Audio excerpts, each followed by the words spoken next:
Queria falar com vocês sobre os 3 jardins que a Bíblia menciona.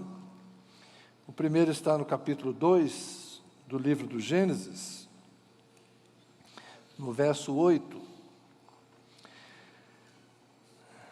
A vida do homem começa no jardim.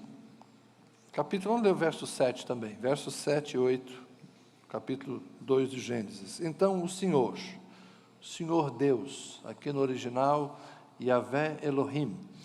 Yahvé Elohim formou o homem do pó da terra e lhe soprou nas narinas o fôlego de vida. E o homem se tornou um ser vivente. E o Senhor Deus plantou um jardim no Éden, na direção do Oriente, e pôs nele o homem que havia formado. Do solo, o Senhor Deus fez brotar todo tipo de árvores agradáveis à vista e boas para o alimento. E também a árvore da vida no meio do jardim e a árvore do conhecimento do bem e do mal.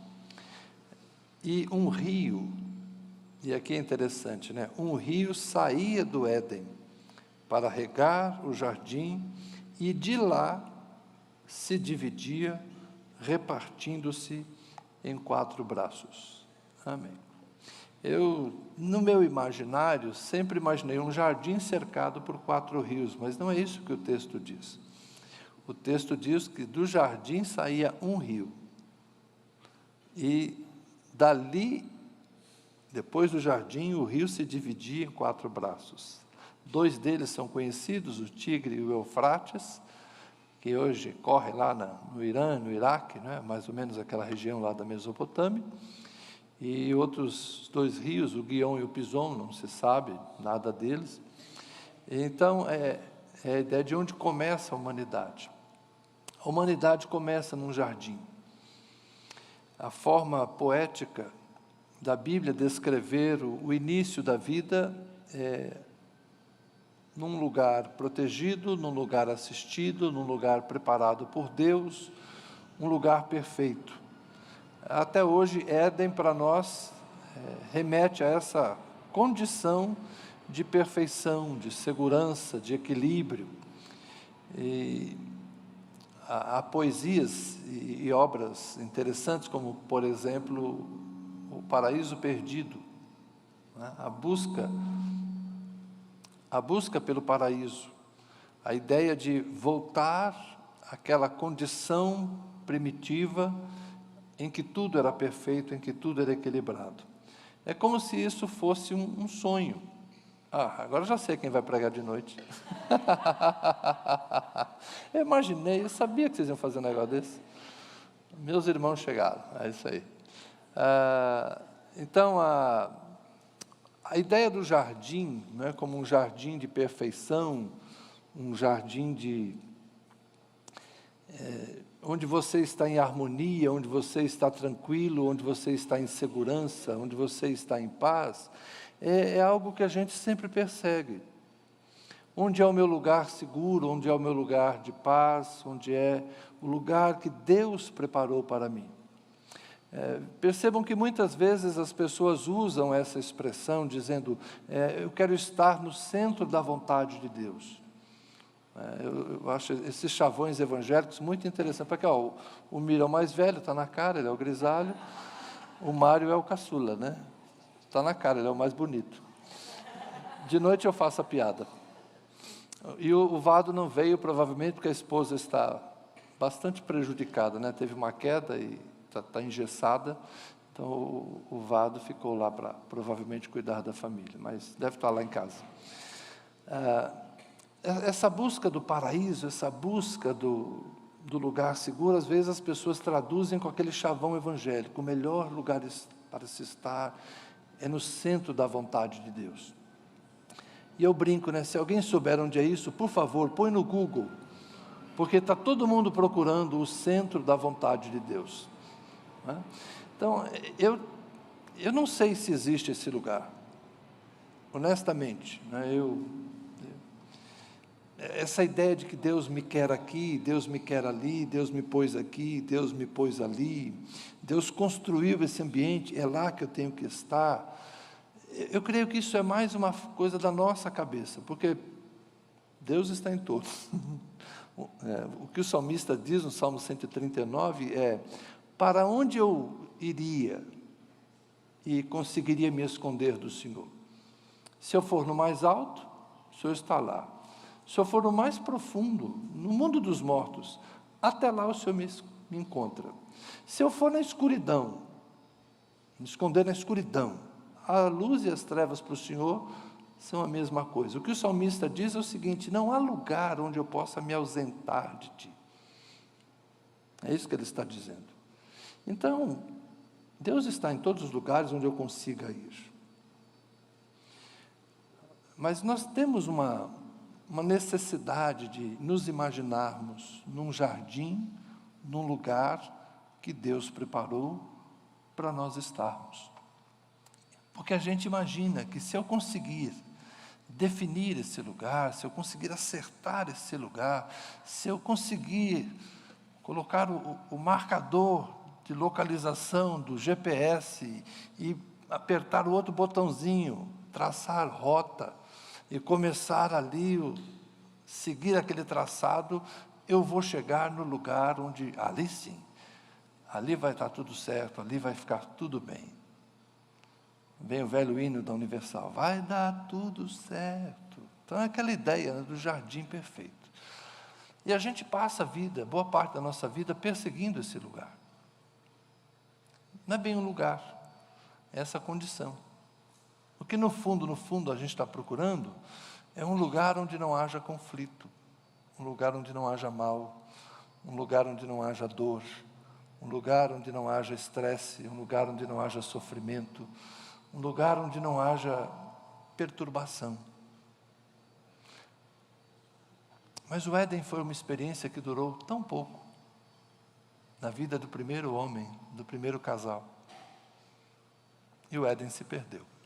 Então esse não é o jardim da nossa existência, não é o nosso mundo real, é aquilo que a gente busca. Em João capítulo 18, nós temos um segundo jardim. Depois de dizer isso, Jesus saiu juntamente com seus discípulos para o outro lado do ribeiro de Cedron. Ele desceu, portanto, um pequeno vale que é ao redor de Jerusalém. Lá embaixo corria um ribeiro, havia um jardim.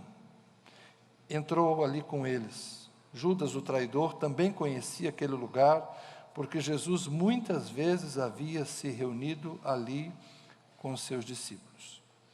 E nós sabemos que esse é o lugar em que Jesus foi preso, esse é o lugar em que Jesus estava orando com seus discípulos. É conhecido como o Jardim do Getsemane. Ele estava orando. E ele foi aguardar a sua prisão. É exatamente o lugar da angústia. Esse jardim todos nós conhecemos. O Getsemane a gente conhece, né? Porque é o jardim da realidade. Eu escolhi ler esse texto em João, porque aqui fala: o traidor também conhecia aquele lugar. A vida real é assim. A vida real é o refúgio de oração, um lugar que Jesus conhecia, onde ele costumava estar com seus discípulos, era próximo de Jerusalém, e ele frequentava esse lugar para orar. Orar. Esse lugar a gente também conhece. Esse é o nosso mundo real. O lugar onde a gente encontra com os amigos, o lugar onde a gente, inclusive, sofre traição, o lugar onde a gente pode ser preso, digamos assim, né? Sofre injustiça, no caso de Jesus, é uma prisão bastante injusta, violenta. É um lugar onde a gente transpira sangue, é um lugar onde existe sofrimento. Essa também é uma experiência que de quando em quando a gente atravessa. Então, a gente busca o jardim perfeito, a gente busca o jardim onde tudo dá certo, a gente busca o jardim onde não há conflito, mas a gente tem também a realidade que nos remete ao jardim da oração, ao jardim da intimidade com os amigos, ao jardim da oração com o Pai. Em alguns momentos, como foi na última ocasião que Jesus esteve lá, os seus discípulos dormiram e ele orava ao Pai com profunda angústia e num sentimento de solidão, a ponto inclusive de reclamar com eles. Vocês não são capazes de vigiar comigo nem uma hora? Jesus estava decepcionado mesmo com seus discípulos. Não dá para vocês segurarem esse sono uma hora, para vocês orarem comigo? Na última hora vocês já estão dormindo, né? E eu aqui, na minha angústia. Esse é o mundo real. E alguns de nós já passaram por esses perrengues da vida, né? Por esses momentos de aflição, por esses momentos de ansiedade, por esses momentos de solidão, por esses momentos de decepção. Mas é um jardim também. A vida da gente é assim. O jardim do Éden é o sonho, é o que a gente busca, e o Getsemane, de vez em quando, a gente tem que ir para ele. Não vou dizer que a gente vive nele, viu gente? Jesus não vivia no Getsemane. Jesus frequentava o Getsemane. Mas Jesus vivia mesmo andando aí pela praia, de vez em quando em cima do mar, comendo na casa de um, na casa de outro. Jesus fez muita coisa, né? Mas o Getsemane, o seu jardim de refúgio, o seu jardim de oração, o seu jardim de angústia, o seu jardim de frustração, ali estava. E essa é a nossa vida real também. Então, ao longo da jornada, a gente vai, em algumas estações da vida, a gente vai entrar também nesse jardim. E no capítulo 20, o terceiro jardim, verso 41, no lugar onde Jesus foi crucificado, havia um jardim. Nesse jardim, havia um túmulo novo, no qual ninguém ainda tinha sido colocado. Então, ao pé do Monte Calvário, um jardim, no jardim um túmulo, e ali Jesus foi colocado. No capítulo 20 tem, para mim, uma das mais belas histórias do Evangelho. Talvez essa seja a minha preferida, não é? O encontro de Maria com Jesus no jardim. As pessoas vão embora, né? Os soldados vão embora, as outras mulheres vão embora, e Maria permanece. Verso 11, do capítulo 20, Maria, no entanto, permanecia junto à entrada do túmulo chorando. Enquanto chorava, abaixou-se, olhou para dentro do túmulo e viu 2 anjos vestidos de branco, sentados onde o corpo de Jesus tinha sido colocado, uma à cabeceira e outro aos pés. Então eles perguntaram: mulher, por que você está chorando? E ela respondeu: porque levaram o meu Senhor e não sei onde o puseram. Ela não reconheceu, não imaginou que eram anjos. Ela pensou que estava conversando com 2 pessoas. Nem sempre esse negócio de anjo com asa funciona, viu gente? Anjo tem cara de gente, de vez em quando tem gente com cara de anjo. Mas vamos lá. Depois de dizer isso, ela se virou para trás e viu Jesus em pé, mas não reconheceu que era Jesus. Jesus lhe perguntou: mulher, por que você está chorando? A quem você procura? E aí a frase: ela supondo que ele fosse o jardineiro. Bonito, né? Ela, supondo que ele fosse o jardineiro, respondeu: se o Senhor o tirou daqui, diga-me onde o colocou, e eu o levarei. Jesus disse: Maria. E ela, voltando-se, lhe disse em hebraico: Rabone. Esse, para mim, é um dos encontros mais sensíveis da Bíblia, porque quando ele fala, a chama pelo nome, aí ela reconhece. Ela pensa estar falando com o jardineiro, mas quando ela escuta o seu nome na boca de Jesus, aí ela sabe quem é. O jardim da ressurreição talvez seja o verdadeiro jardim onde a gente precisa estar. O Éden se perdeu, gente. O Éden não volta mais. O jardim do Éden não volta. O Getsemane, ninguém aguenta viver lá. Ninguém pode viver lá. Mas a gente passa pelo Getsemane de vez em quando. O lugar que a gente precisa estar é nesse jardim, ao pé do túmulo, à sombra da cruz. É o jardim que está lá para quem viu a crucificação, mas para quem espera a ressurreição. Para quem espera as novas estações da vida. É o recomeço. A beleza do jardim da ressurreição, que curiosamente não tem nome. Esse jardim não tem nome. Eu o chamo de jardim da ressurreição, mas não é o texto que diz isso. O jardineiro está lá.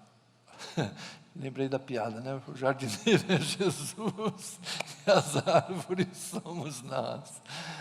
Lembrei disso aí agora. Cada hora que eu me lembrar dessas coisas. O jardineiro é Jesus.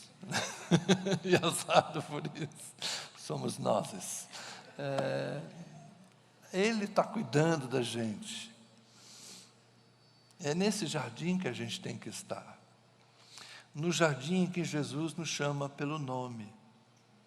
E no jardim em que a gente reconhece Jesus. Porque faz toda a diferença. Você saber que está com alguém que te conhece. Que está com alguém que vê a tua lágrima, que vê a tua angústia, porque era assim que Maria se sentia. É interessante, né? Maria foi ao jardim para cuidar do corpo morto de Jesus. Se depara com Jesus vivo, mas é surpreendida por isso. É as surpresas de Deus. No jardim da ressurreição, a gente tem as surpresas de Deus. No jardim da ressurreição, a gente tem os recomeços. No jardim da ressurreição, a gente vai, de fato, conviver com aquele que nos conhece e que pode fazer a nossa história mudar. Resumindo, o relógio também me aperta, né? Eu quero cumprir o horário, assim como peço aos outros que cumpram. Nós precisamos esquecer o Éden. O paraíso está perdido. Nós temos que suportar o Getsemane, mas temos que viver no jardim da ressurreição, sempre com esperança, dos recomeços de Deus e das surpresas que Deus tem para nós. Eu já passei muitas estações da minha vida, a maior parte delas muito boas, eu não posso me queixar, não mesmo. Eu tive poucos momentos difíceis na vida, sou um privilegiado. Não sei se porque sou cascudo e não sinto os baques, não sei se é uma resiliência, uma resistência que tenho, talvez seja um pouco disso, que eu tenho que me cuidar para não virar indiferença, mas eu tenho tido uma vida privilegiada, poucos jardins de sofrimento e muitos jardins de bênção. E entro agora nessa última estação da minha vida, como quem entra no jardim da ressurreição. Agora são as surpresas de Deus. Agora são os benefícios da jornada já construída. E por que não se deixar surpreender a cada semana por aquilo que vai acontecer? É uma fase com menos planos, menos obsessões, menos ansiedade, menos ansiedade, mais descanso, mais tranquilidade, mais serenidade. Não precisar mais provar para ninguém quem você é, o que você quer ser quando crescer. Não é? Aquela pergunta que a gente tem que responder tantas vezes quando é criança, mas depois que a gente chega na fase que eu estou quase chegando, falta uma semana, a gente já não precisa mais responder o que eu quero ser. É o que eu já sou. E está tudo bem. Deus me ama mesmo assim. Tá bom? Então, vamos seguindo, de jardim em jardim. Se você está no Getsemane hoje, bora lá, levanta a cabeça, vamos para o capítulo 20, esperança, o jardim da ressurreição, está logo ali, amém? Vamos ficar de pé, vamos orar?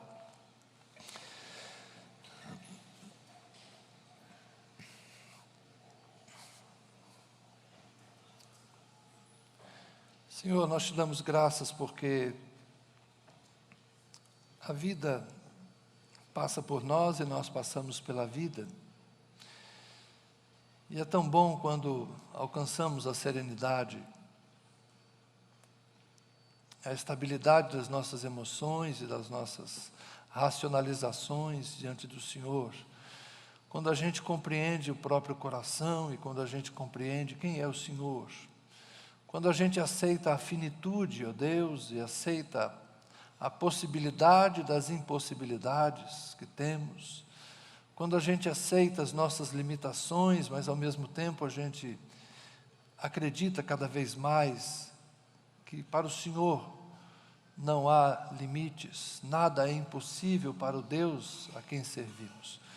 Graças te damos, Senhor, pelo exercício diário da fé, pela colheita contínua do amor, graças te damos pela renovação da esperança, graças te damos, Senhor, pelo vigor que vem do teu trono e de alguma forma supre, ó Deus, até mesmo o nosso cansaço natural. Graças te damos, Senhor, pelos amigos, graças te damos pela jornada que construímos e pelas pessoas que temos ao nosso lado para desfrutar, para compartilhar, para continuarmos, ó Deus, aprendendo uns com os outros e crescendo na fé, crescendo no amor, crescendo na esperança.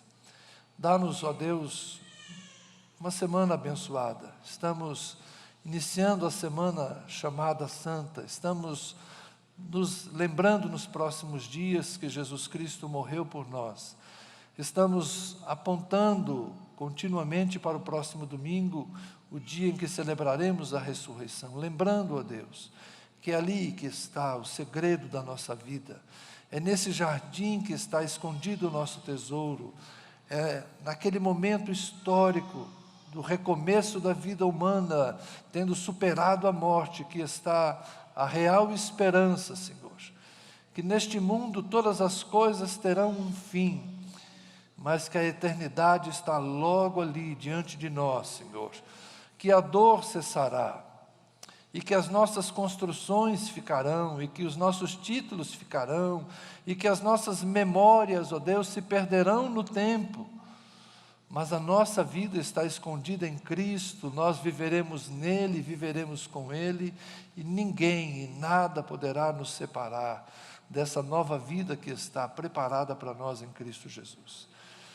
Que na ressurreição, Senhor, esteja a nossa esperança, e que em Cristo Jesus esteja realmente o nosso tesouro. Dá-nos a tua bênção, dá-nos a tua presença sempre. Em Cristo oramos. Amém.